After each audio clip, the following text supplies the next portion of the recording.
Welcome back. Today I present the Empire of Fire. Well, it will be a reading of the Bible, a little bit of Genesis. Well, not a reading of the Bible. I correct myself. I'm reading from my criminal Bible, a rather extensive interpretation of the Bible, very unique, I might say, without bragging.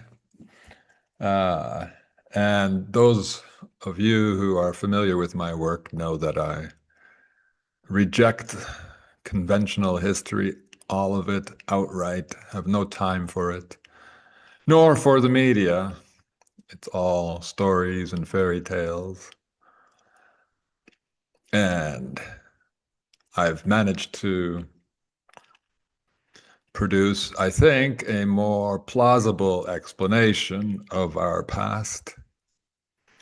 And thankfully, the people responsible for creating our recent history, well, not more than 1,000 years, couldn't resist encrypting the truth about the past in the books they wrote. It's a way they mock us this way, and that's one reason they've encrypted it. And of course, if your goal is to deceive everyone and write piles of lies, well, it's not easy to just invent pure fantasies that have no relationship to your lived experience and knowledge of the real past. So it's somewhat natural or instinctive to intentionally corrupt the truth and into a lie. And that amounts to a form of encrypting the past, the truth, in the lies we call history. And the Bible is very much a history book. And what is my general view of history? It is that our ancestors, all of our ancestors, lived, well, nearly all, lived in food forests until relatively recently. And these food forests were deliberately destroyed by the Empire of Fire, the WCC. And once these food forests were destroyed, of course, people, our ancestors, didn't want to die of hunger and made the decision to ask their enemies to help them, approached their cathedrals, their fortresses, which I have shown were actually prisons and human farms, and thus were tricked into entering those fortresses and still more so, tricked into entering the subterranean prison farms in which they were domesticated, farmed, and eventually for the purpose of eating, humiliating, enslaving. So I think that's a very short summary, backgrounder for today's reading, which will focus on the destruction of those food forests. Let's have one moment. I'm trying to share. There we go.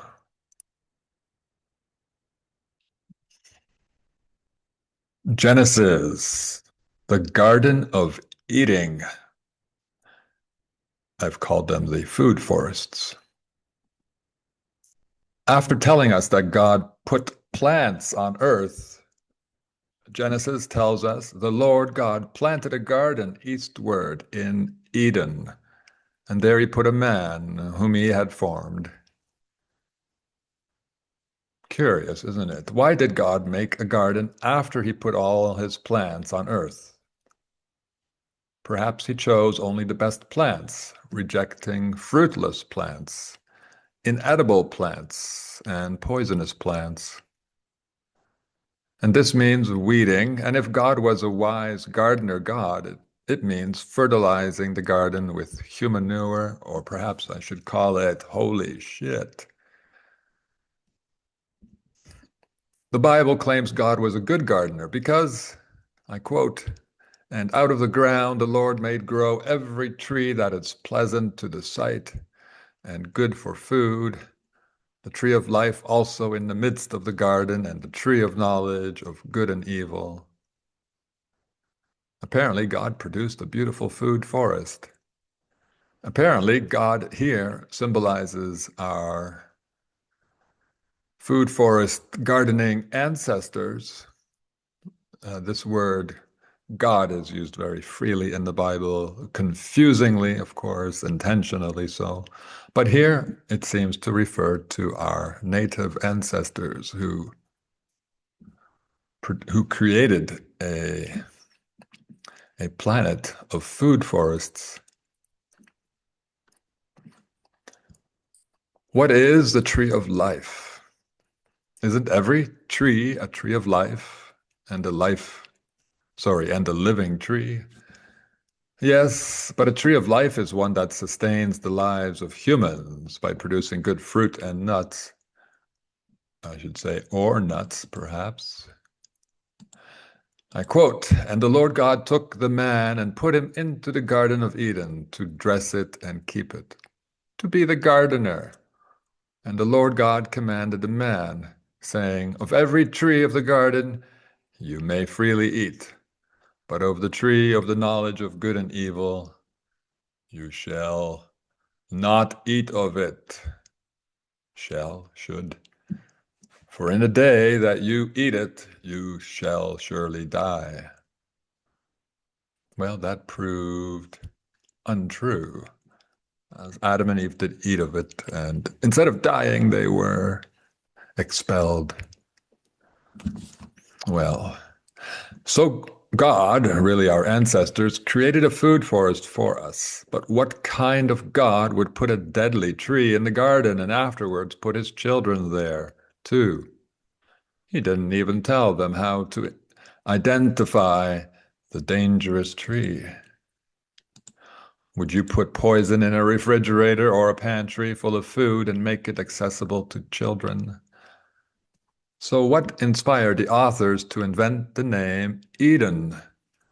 This is not a Jewish name, and no place named Eden exists in the Middle East. Is Eden the place known as Aden in South Yemen's desert?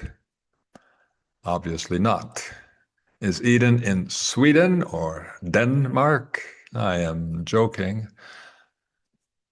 However, Sweden's ancient religion included Odin, and a Norse goddess associated with apples was named Idun.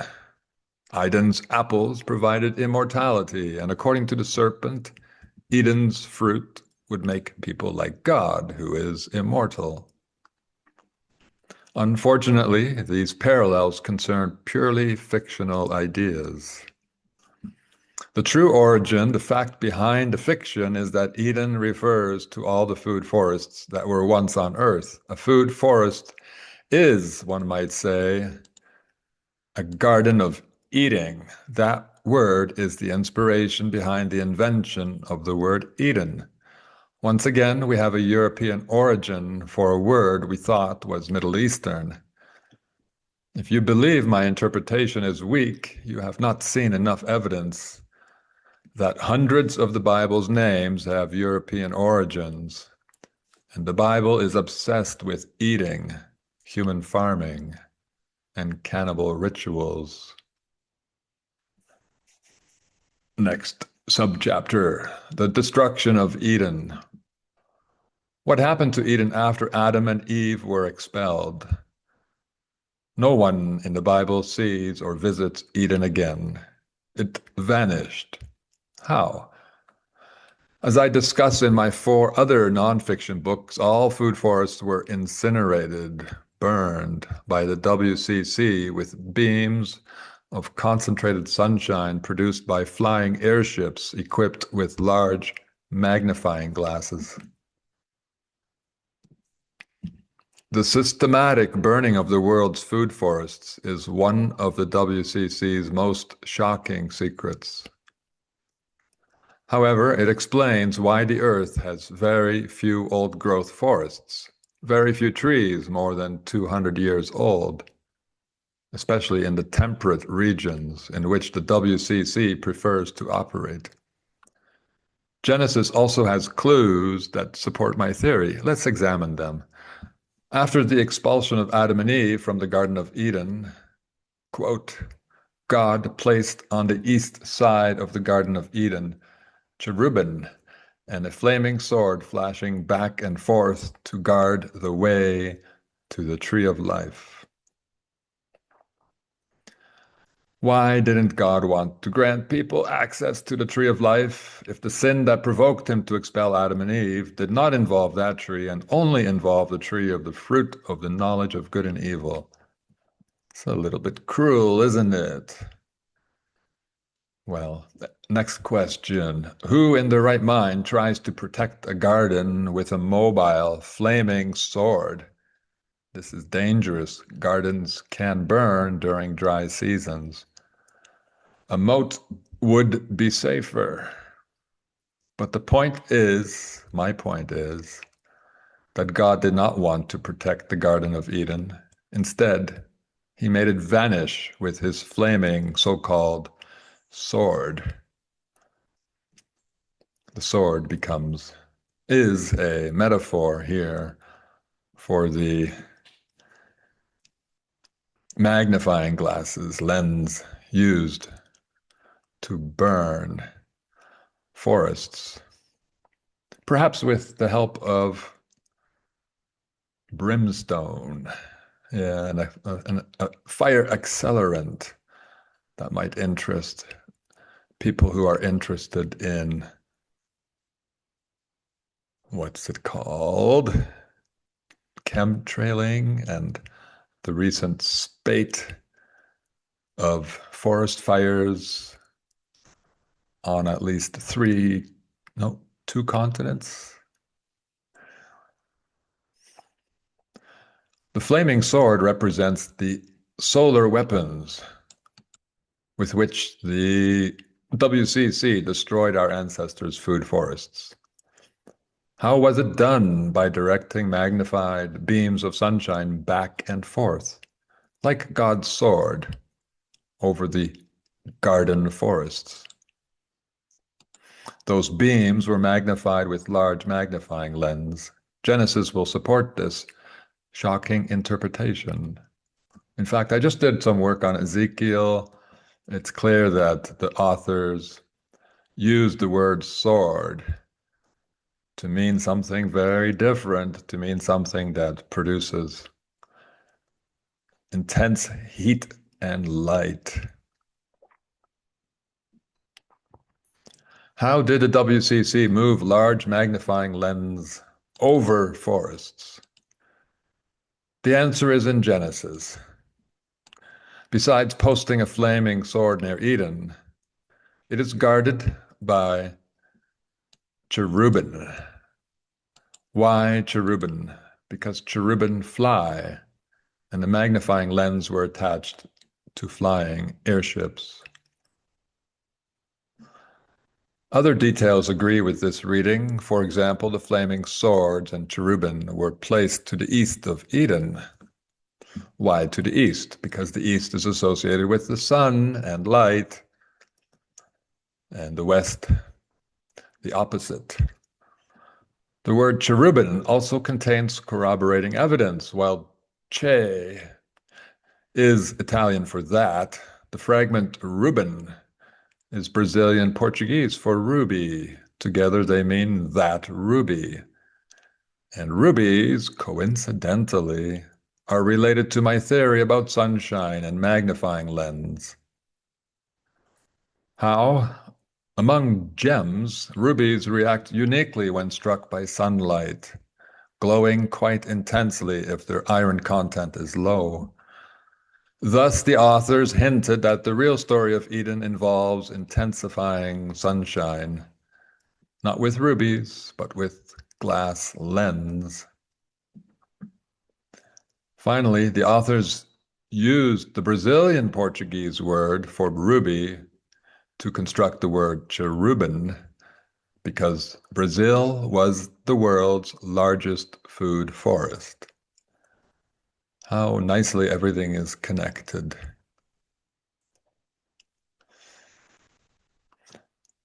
So what happens after the expulsion and destruction, actually destruction of our food forests?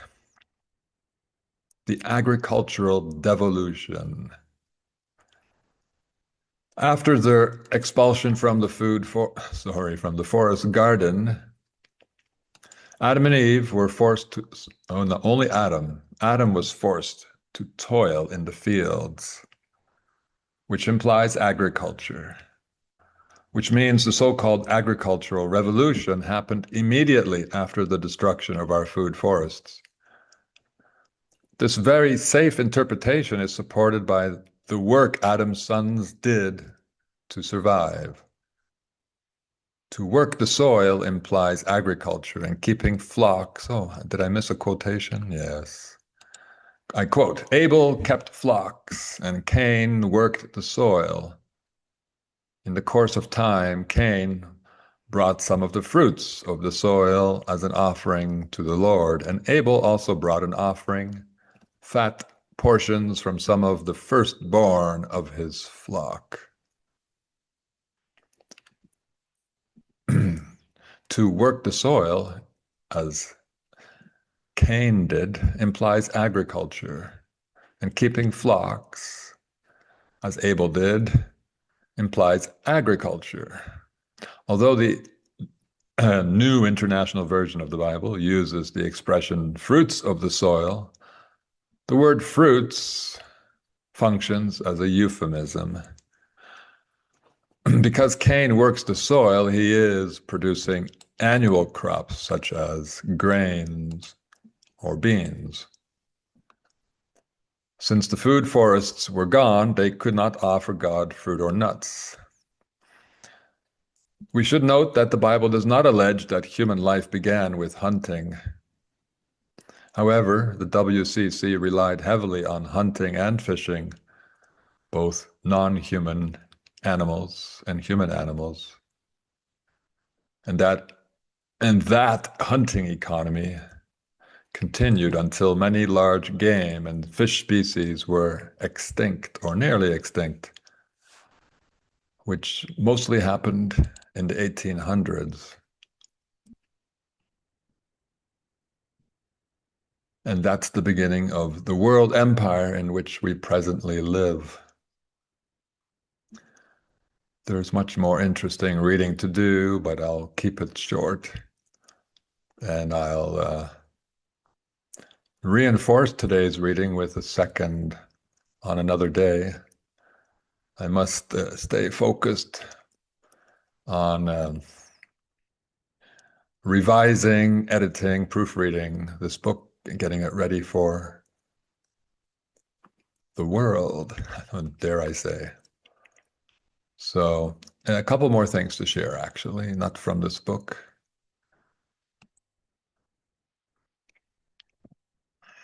This is a YouTube channel named Tartaria Vault, and I've been directed here in the past in order to research some videos about Tartarian free energy world.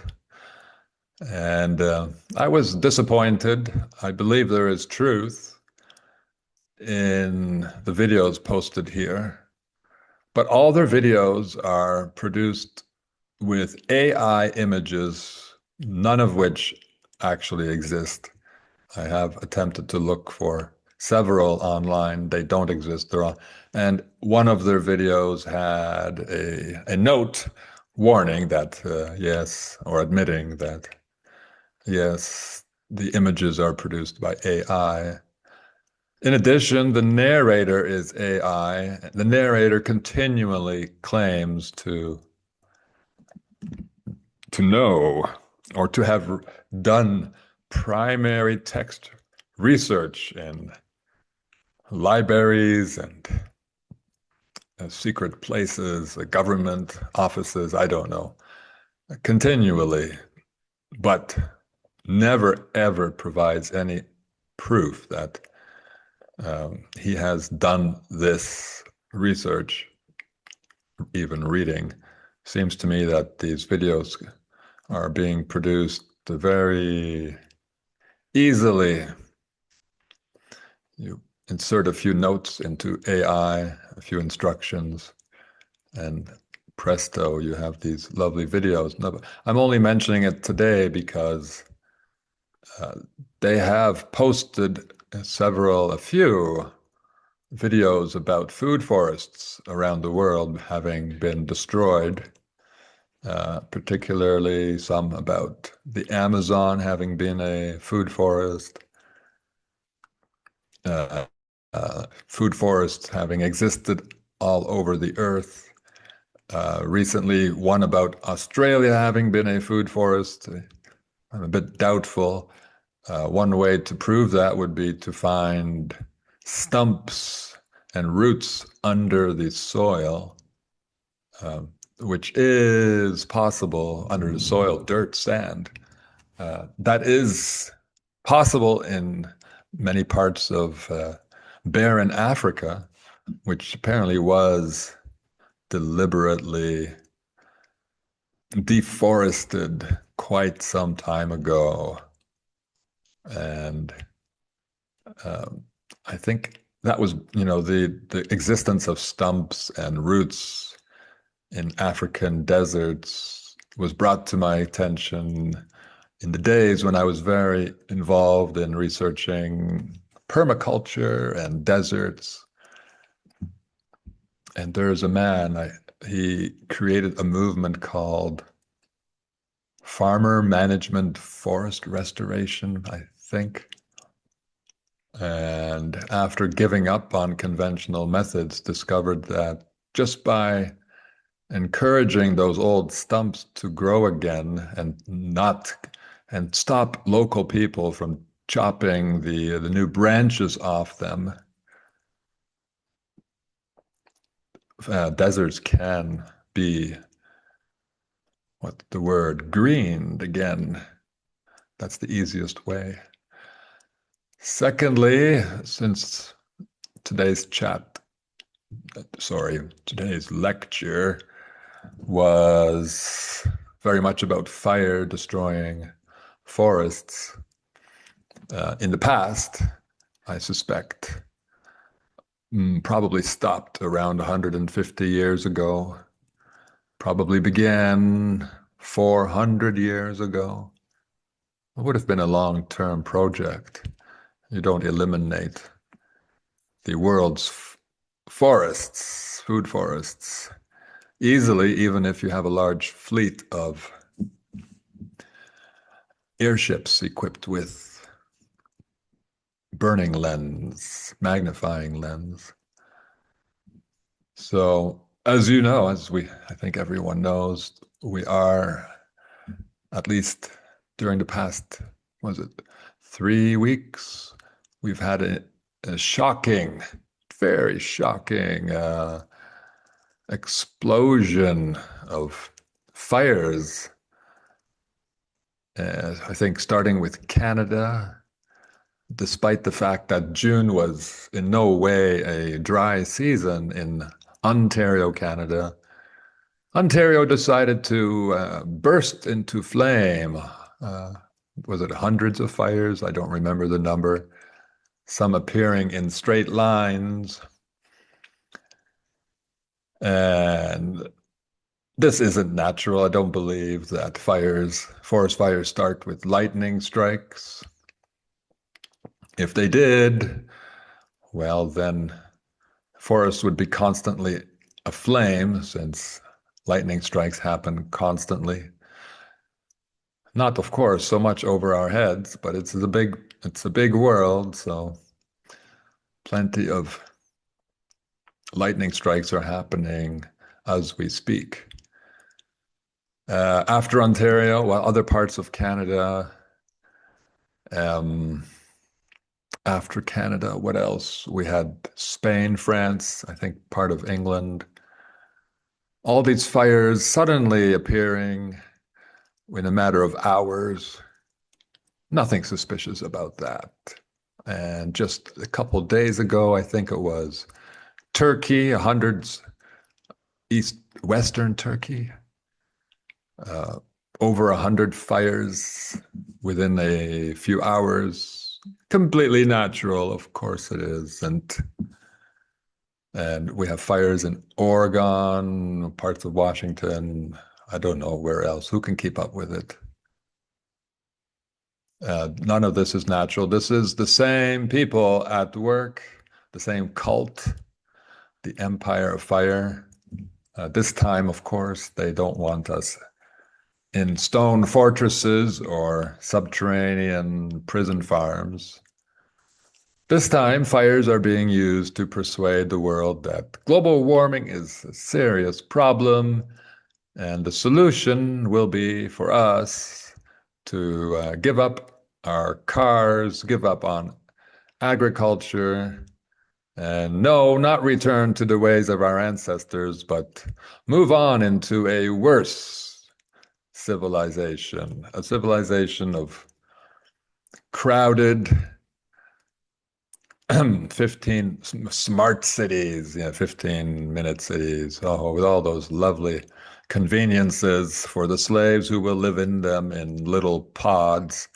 No doubt they will not be, what's the word? We will not be accommodated with luxurious apartments and freestanding homes. No, we will receive pods, and who will be able to say no? Who will be strong enough to say no? Because people are being squeezed economically out of their homes, and food is becoming too expensive. And a solution is being planned for us. And I'm sure it will be wonderful for those who are foolish enough to say yes. Let us not repeat our mistake. We've done, our ancestors did it once. They did not know what they were walking into when they agreed to, or when they came to the WCCs, cities, fortresses, and asked for food and maybe accommodation. We must never let that happen again. I think really death is better. If I had to choose to submit to an electronic prison system in which I live in extreme poverty, but must celebrate because I only have to walk 5 minutes to get my toxic food. And within that system, we will condemn our children to suffer the same humiliation, and their children and their children. No, thank you. I will choose death. Um, Hopefully, it won't come to that. Hopefully, we will have a movement, a mass movement to return to the land, as we say. And well, there are already small signs of that.